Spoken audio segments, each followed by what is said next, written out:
देखिए, आज हम मऊ जंक्शन पर आए हुए हैं और क्योंकि यहाँ से हम चुनाव लड़े एनडीए गठबंधन से। यहाँ प्रत्याशी में रहा, जनता ने आशीर्वाद दिया, बहुत सारा वोट हमको प्राप्त हुआ। और जिस प्रकार से हमारी एनडीए सरकार उत्तर प्रदेश को उत्तम प्रदेश बनाने का जो संकल्प उसका है, उस पर काम कर रही है।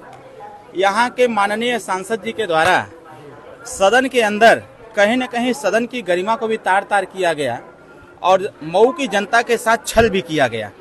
सदन के अंदर जिस प्रकार से मऊ जंक्शन को लेकर के उन्होंने प्रश्न लगाया था कि मऊ जंक्शन उत्तर प्रदेश का सबसे पिछड़ा जंक्शन है। शायद हमको लगता है या तो वो ट्रेन से नहीं जाते हैं, और अगर जाते हैं तो यहाँ आते हैं तो चश्मा अपना उतार देते हैं। मऊ जंक्शन जिस प्रकार से यहाँ डेवलपमेंट हुआ, मैं 2003 से यहाँ आता रहा हूँ। पहली बार जब मैं आया था 2003 में, मैं ट्रेन से आया था, और उस समय की स्थिति में और आज 2025 है, उस समय की स्थिति और आज की स्थिति में जमीन आसमान का अंतर है। जिस प्रकार से उन्होंने आरोप लगाया कि यहाँ पानी की व्यवस्था नहीं है, अभी मैंने देखा पेयजल की व्यवस्था इतनी जबरदस्त है। मैंने खुद पानी पी के देखा, पानी की क्वालिटी भी मैंने देखा और उस टोटी से आने वाला क्वांटिटी भी हमने देखा। क्योंकि अमूमन ट्रेन का स्टॉपेज 2 मिनट का होता है और हर कोई चाहता है कि मैं पानी भरूं बॉटल में, और बॉटल में पानी कितने सेकंड में भर जाना चाहिए उसकी भी स्थिति इस टोटी ने दिखाने का काम किया। पहली चीज।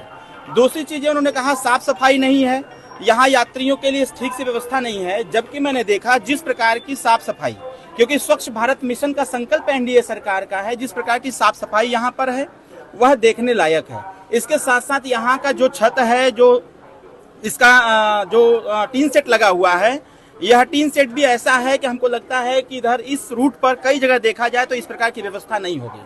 और अभी बाहर जो पार्किंग का स्थान है, बढ़िया पार्किंग की व्यवस्था, गाड़ियां स्टेशन तक न आ पावे इसके लिए व्यवस्था, और मोटरसाइकिल कहाँ खड़ी होंगी इसकी व्यवस्था, यात्रियों को ट्रेन पकड़ने में किसी प्रकार कोई दिक्कत न हो उसकी व्यवस्था है।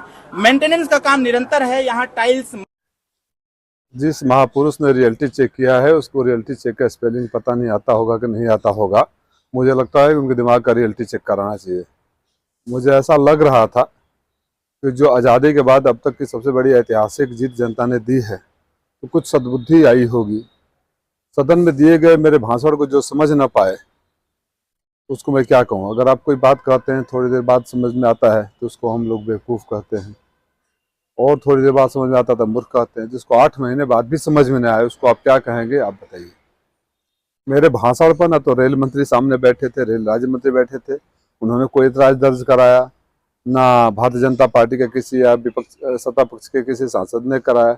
लेकिन ये महापुरुष चले गए 8 महीना पहले की। मैंने बोला है कि जब मैं सांसद बना था और उसमें मीडिया के साथी भी हमारे थे, मैं यहाँ माननीय रेल मंत्री जी को जरूर धन्यवाद दूंगा कि मीडिया के साथ ही खड़ा था, बाढ़ का निरीक्षण कर रहा था, उनका फोन आ गया मेरे पास और उन्होंने आश्वासन दिया। मैंने भाषण में बोला कि 2 बार 3 बार लिखा, कार्रवाई हो रही है। तो मेरे लगातार सक्रिय रहने की वजह से वहाँ सुधार की स्थिति आ रही है। उस दिन क्यों नहीं गए रियलिटी चेक करने? And who is he to go and do the inspection for the government officers? Who is he? In what authority he can go? कौन से, कैसे गए वो किस अधिकार से गए? मैंने डीआरएम को और उसको स्टेशन मास्टर को भी पूछा है और जवाब मांगा है। उस प्लेटफॉर्म पर राजनीतिक मंच बनाओगे, 50-100 लोगों को अपने लेके जाओगे और मैं मीडिया के साथियों को लेकर जाओगे, उसमें कोई ट्रेन आए, उसमें लोग यात्री चढ़े उतरे, कोई भगदड़ हो जाए, कोई दुर्घटना हो जाए, कौन जिम्मेदार है? कैसे एक आदमी बिना प्लेटफॉर्म टिकट का अगर जाता है तो उसको फाइन वसूला हो जाता है। रेल के जिन कर्मचारी अधिकारी ने किया, इनके खिलाफ भी कार्रवाई होगी। और मेरी उनको सलाह है कि अब तो सुधर जाओ यार। आप लोगों की इसी भाषा ने आपको ख़त्म कर दिया। भाषा पर थोड़ा लगाम रखो, अहंकार से नीचे आओ और बोलने से पहले 100 बार सोच लो। लोग हंसते हैं, पता नहीं किसको। मुझे तो लग रहा है कि ट्रंप को भी टैग कर देना चाहिए, किसको किसको टैग किया है। अब क्या करेंगे ऐसे लोगों को? तब रियलिटी चेक करवाए अपना, फिर राजनीति में आए।